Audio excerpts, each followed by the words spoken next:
Hi, I'm Rochelle Gridley. I'm coming from Illinois Central College in East Peoria and Peoria, Illinois, and today I'd like to present some websites that I find interesting and intriguing. Finding websites is a very personal thing. What one person finds interesting may be old hat to another. I hope that some of these websites will be new to you, or that perhaps you will learn some tips to find websites that you will find interesting. Google has some very sophisticated tools that you can use on a daily basis to make searching more reliable and less frustrating. As health professionals, you need to have reliable information, and the best way to find this information is to look in places where qualified people are posting internet information. You can limit the scope of a Google search by beginning your search with the word site, S-I-T-E, colon, and then the suffix to the kind of website you are looking for. Add edu to search for educational websites, or gov to search for governmental websites. By adding site, colon, and the suffix of the kind of site you are searching for, you will limit your search to that kind of website, and in that way you have limited your search to more reliable places to search for health information. Another place to search for reliable health information are profession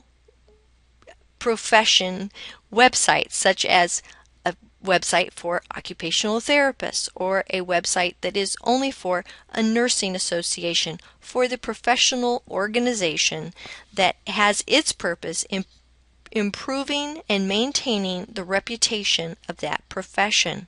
Here you'll find reliable and authoritative information.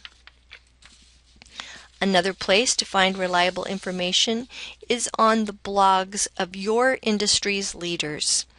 Choose a blogger whose style you like, and following the blog won't be a chore. One good place to find blogs is on your profession's association pages, or Google a university that you admire to find their recommendations for blogs. The link here is for the Aspen Schools of Nursing's blog list. Finally, put your thinking cap on. You've been studying nursing or physical therapy at Illinois Central College, and you've gotten information that helps you assess whether a website is reliable. You have to review these websites for currency, reliability, authority, and point of view. In this way, you can decide what is a good website and what is not. So now I'm going to present some websites that I found by searching with the Google Site tool, or just by looking very critically at websites. The very first website that I found was the George Washington School of Nursing's Learning Objects. And here there are many tutorials. There's a 6-course one on behavioral stages of change. It's very good for patient counseling. Then there are several modules here for community-based practice. There's a video for the quality of health plans and providers, which is a big question right now. There is also a tutorial on the 7 dimensions of a symptom, which is very good for health assessment classes. And finally, there are 4 different exercises for writing SOAP notes. In these, you receive information about a particular patient, and you're required to write a SOAP note, and then you can compare it to a very seasoned professional's product. Next, the Cornell's Medical School has prepared this occupational therapy website, which provides an interactive tutorial where you can assess the dangers in a home, and you can prepare for home safety and home modifications. This is a very interactive module that helps you assess and plan. Another product from the Cornell Medical School is This Caring Home. This is a website that is good for geriatric or home health care nurses.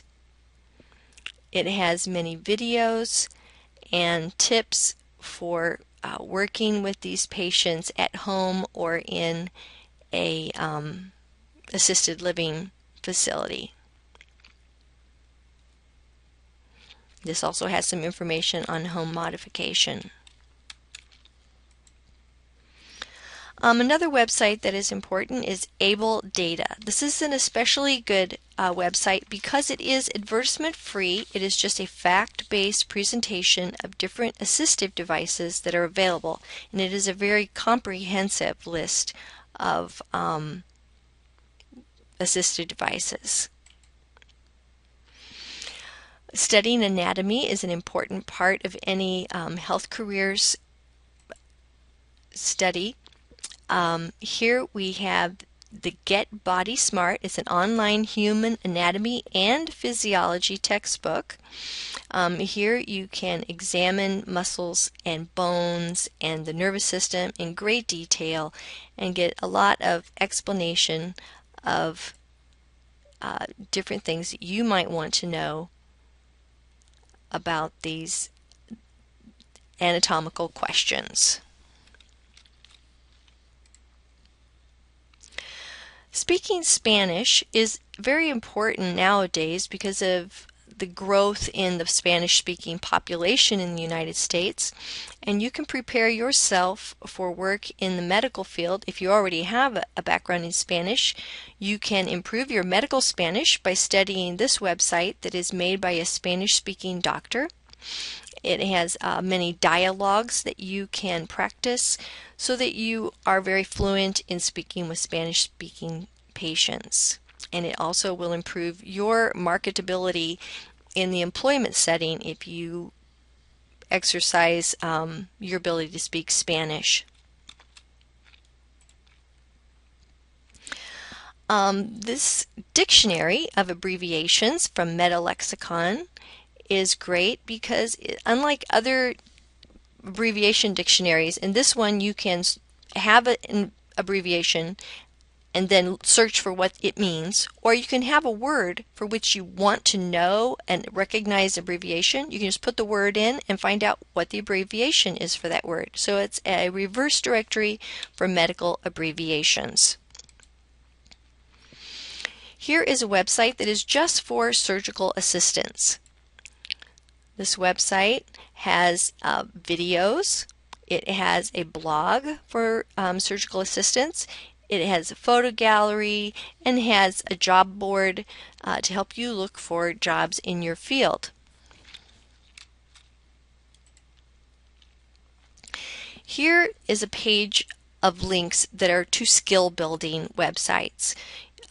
From Stanford Medicine, we have 25 videos that teach how to do a physical examination. Other universities have these as well. All you have to do is put in the words physical examination, video, site:/edu, and you will get many of these videos. Practical Clinical Skills and Easy Auscultation are two places where you can listen to heart sounds, listen to breath sounds, and improve your ability to hear these and distinguish very fine differences. This clinical image link is just two photos of different conditions so that you can become familiar with them and recognize them. The CDEM curriculum is for emergency medicine practitioners. This is the student portal where you can learn the plans that you have to make to treat in an emergency abdominal pain, cardiac arrest, a GI bleed, or step-by-step instructions for the appropriate steps to take. There are also information about treating different diseases in the emergency room. This is a great website for emergency room nurses, for EMTs, and paramedics. Physical therapy workers can check out the famous PTs. This is two physical therapists who have made a great many videos about different aspects of physical therapy, about assisted devices, and about exercises. These are great for patient education. They're also great for learning and improving your skills as a physical therapist. Here from Harvard, we have some radiology tutorials. It's just a place where you can come look at films and be tested on your ability to read the films correctly.